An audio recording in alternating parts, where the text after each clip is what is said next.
ಸರಿ ಕಣೋ, ಇನ್ಮೇಲೆ ಹೀಗೆಲ್ಲ ಕುಡ್ಕೊಂಡ್ ಬರ್ಬೇಡ, ಸರಿನಾ? ಓಕೆ ಮಮ್ಮಿ, ಇನ್ಮೇಲೆ ಆಚೆಯಿಂದ ನಾನು ಕುಡ್ಕೊಂಡ್ ಬರಲ್ಲ, ಓಕೆನಾ? ಸರಿ, ಹೋಗ್ ನೀನ್ ರೂಮಲ್ಲಿ ಕೂತಿರೋ, ನಾನು ಊಟ ತರ್ತೀನಿ. ಸರಿ ಮಮ್ಮಿ.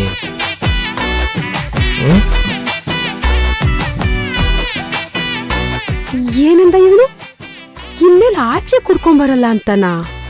ಅಯ್ಯೋ ಹುಚ್ಚು ನನ್ನ ಮಗನೇ, ಅಂದ್ರೆ ಮನೆಗೆ ಬಂದು ಕುಡಿತೀನಿ ಅಂತನಾ? ಅಯ್ಯೋ ಎಲ್ಲ ನನ್ ಕರ್ಮ. ಛೇ,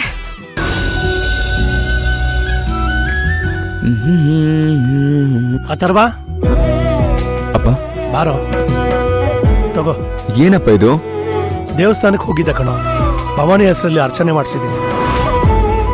ಹೆರಿಗೆ ಸುಸೂತ್ರವಾಗ್ಲಿ, ತಾಯಿ ಮಗು ಆರೋಗ್ಯವಾಗಿರ್ಲಿ, ಯಾವುದೇ ತೊಂದರೆ ಆಗ್ಬಾರ್ದು ಅಂತ. ಹೌದಾ, ಥ್ಯಾಂಕ್ಸ್ ಅಪ್ಪ. ಹೌದು, ಭವಾನಿಯಲ್ಲಿ ರೂಮಲ್ಲಿ ಇರ್ಬೇಕನ್ಸತ್ತಪ್ಪ, ಹೋಗಿ ಕೊಡಿ. ನೀನೇ ಈ ಕುಂಕುಮನ ಅವಳ ಹಣೆಗೆ ಹಚ್ಚು. ಅಥರ್ವ, ಏನು ಅದು? ಅಜ್ಜಿ, ಅಪ್ಪ ದೇವಸ್ಥಾನಕ್ಕೆ ಹೋಗಿದ್ರಂತೆ, ಭವಾನಿ ಹೆಸರಲ್ಲಿ ಅರ್ಚನೆ ಮಾಡಿಸಿದ್ದಾರೆ, ನೀವು ತಗೊಳ್ಳಿ. ಛೇಛೆ, ಅವಳ ಹೆಸರಲ್ಲಿ ಪೂಜೆ ಮಾಡಿಸಿರೋ ಕುಂಕುಮನ ನಾನ್ ಯಾಕೆ ತಗೋಬೇಕು?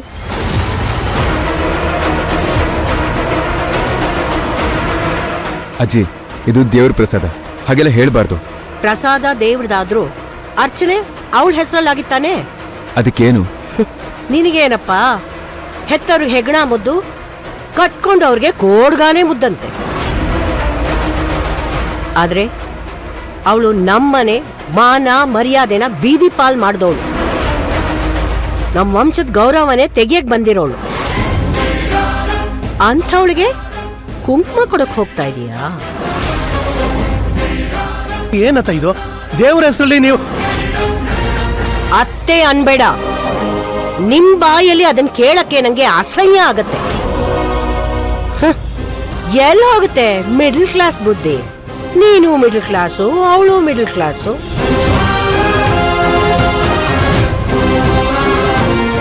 ಸರಿಯಾಗಿದೆ, ಮಾವ ಸೊಸೆ ಜೋಡಿ.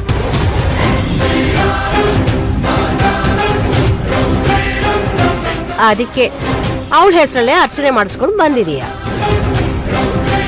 ಅಜ್ಜಿ, ಏಯ್ ಸುಮ್ನಿರ, ಎಲ್ಲ ನಿನ್ನಿಂದಾನೆ. ಏನು ಗೊತ್ತಾಗಲ್ಲ. ನಿನ್ನಿಂದಾಗಿ ನಿಮ್ಮಮ್ಮ ಎಷ್ಟು ನೋವು ಅನುಭವಿಸ್ತಾಳೆ ಅಂತ ಗೊತ್ತೇನೋ ನಿಂಗೆ? ನಿನಗೋಸ್ಕರ ಎಂತೆಂತ ಹುಡುಗಿ ನೋಡಿದ್ಲು, ಎಂತೆಂತ ಸಂಬಂಧಗಳನ್ನು ಹುಡುಕಿದ್ಲು ಗೊತ್ತೇನೋ ನಿಂಗೆ? ಆದ್ರೆ ನೀನೇನ್ ಮಾಡಿದ್ದು? ಅದ್ಯಾವುದೋ ಒಂದು ಮಿಡಲ್ ಕ್ಲಾಸ್ ಹುಡುಗಿನ ಲವ್ ಮಾಡ್ದೆ. ಸಾಲದಕ್ಕೆ ಮದುವೆಗೆ ಮುಂಚೆನೆ ಛೀ! ನಿನ್ನಂಥ ಮಗನ್ ಹೆತ್ತಿದ ತಪ್ಪಿಗೆ ನಿನ್ ಮನಸ್ಸನ್ನು ನೋಯಿಸಬಾರ್ದು ಅನ್ನೋ ಕಾರಣಕ್ಕೆ ತನಗಿಷ್ಟ ಇಲ್ಲದೆ ಇದ್ರು ನಿನ್ ಮೇಲಿನ ಪ್ರೀತಿಯಿಂದ ನೀ ಇಷ್ಟಪಟ್ಟಿರೋ ಈ ಮಿಡಲ್ ಕ್ಲಾಸ್ ಹುಡುಗಿ ಸಂಬಂಧನ ಒಪ್ಪಿ ಮದುವೆ ಮಾಡಿಸಿ ಈ ಮನೆ ತುಂಬಿಸ್ಕೊಂಡ್ಲು.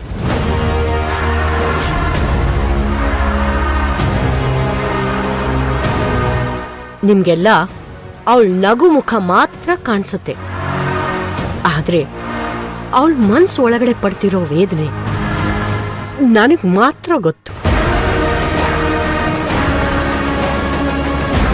ಇದೆಲ್ಲ ನಿನಗ್ ಯಾವಾಗ ಅರ್ಥ ಆಗುತ್ತೋ ಏನೋ. ಅಜ್ಜಿ, ಯಾಕೆ ಯಾವಾಗ್ಲೂ ಮಿಡಲ್ ಕ್ಲಾಸ್ ಅಂತ ಅಷ್ಟ್ ಹಗುರವಾಗಿ ಮಾತಾಡ್ತೀರಾ? ಮಿಡಲ್ ಕ್ಲಾಸ್ ಜನ ಅಂದ್ರೆ ಏನಂತ ಅನ್ಕೊಂಡಿದ್ದೀರಾ ನೀವು? ಅವರಿಗೆ ಕಂಡವ್ರ ಆಸ್ತಿ ಮೇಲೆ ಕಣ್ ಹಾಕೋ ಬುದ್ಧಿ ಇರಲ್ಲ, ಆದ್ರೆ ಕಷ್ಟ ಅಂತ ಬಂದಾಗ ಕಂಡವ್ರಿಗೆ ಕೈಲಾದಷ್ಟು ಸಹಾಯ ಮಾಡ್ತಾರೆ. ಅವರು ಕಾಸಿಗೋಸ್ಕರ ಬದುಕೋರಲ್ಲ, ಕನ್ಸಿಗೋಸ್ಕರ ಬದುಕೋರು. ಎಲ್ಲರ ಹಾಗೆ ಅವ್ರಿಗೂ ಹಣದ ಅವಶ್ಯಕತೆ ಇರುತ್ತೆ ನಿಜ, ಹಾಗಂತ ಗುಣ ಬಿಟ್ಟು ನಡ್ಕೊಳ್ಳೋ ಜನ ಅಲ್ಲ ಅವರು.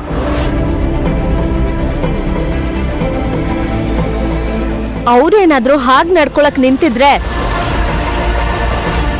ಇವತ್ತು ನೀವ್ ಈ ರೀತಿ ಮಾತಾಡ್ತಾ ಇರ್ಲಿಲ್ಲ. ಭೈರವಿ, ನಿನಗ ಅವ್ರ ಬಗ್ಗೆ ಏನು ಗೊತ್ತಿಲ್ಲ, ಸುಮ್ನಿರು. ಯಾಕೆ ಗೊತ್ತಿಲ್ಲ ಅಜ್ಜಿ? ನಾನು ಭೈರವಿ, ಹೋಗ್ಲಿ ಬಿಡವ, ಯಾಕೆ ಮಾತು ಬೆಳೆಸ್ತೀಯ? ದೊಡ್ಡವ್ರ ಒಂದ್ ಮಾತು ಅಂತಾರೆ, ಚಿಕ್ಕವ್ರು ಅದನ್ನ ಸಹಿಸ್ಕೋಬೇಕು, ಎದುರು ಮಾತು ಆಡಬಾರ್ದು. ಅಲ್ಲ ಮಾವ. ಭೈರವಿ, ನೀನ್ ಬಾ ಸುಮ್ಮನೆ, ನೀನೇನ್ ಮಾತಾಡ್ಬಾರ್ದು. ನೀನ್ ಒಳಗ್ ನಡಿ ನಡಿ, ಬಾ ಬಾಮ್ಮ.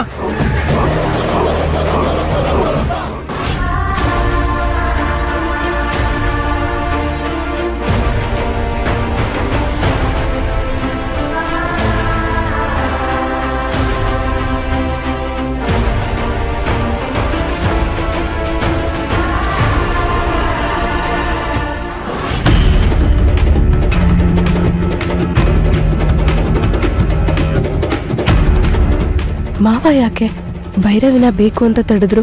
ಏನೋ ವಿಷಯ ಇದೆ, ಇರ್ಲಿ, ಎಲ್ಲಾನು ತಿಳ್ಕೊತೀನಿ.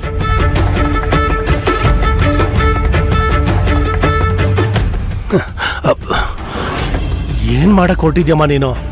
ಒಂದು ನಿಮಿಷಕ್ಕೆ ಎಲ್ಲ ಹಾಳು ಮಾಡ್ಬಿಡ್ತಿದ್ಯಲ್ಲ. ನಾನು ಕರ್ಕೊಂಬರ್ದೇ ಇದ್ದಿದ್ರೆ ಇಷ್ಟೊತ್ತಿಗೆ ನೀನೇ ಸಿಂಧು ಅಂತ ಎಲ್ರಿಗೂ ಗೊತ್ತಾಗ್ಬಿಡೋದು.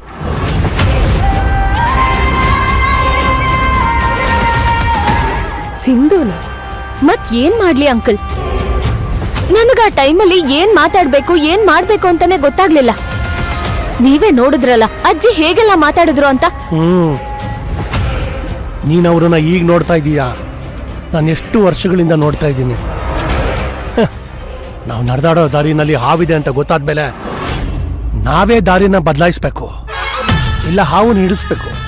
ನಾವು ಹಾವನ್ನಂತೂ ಹಿಡ್ಸಕ್ಕಾಗಲ್ಲ, ಅಟ್ಲೀಸ್ಟ್ ನಾವೇ ಆ ದಾರಿನ ಬದಲಾಯಿಸ್ಬೇಕು.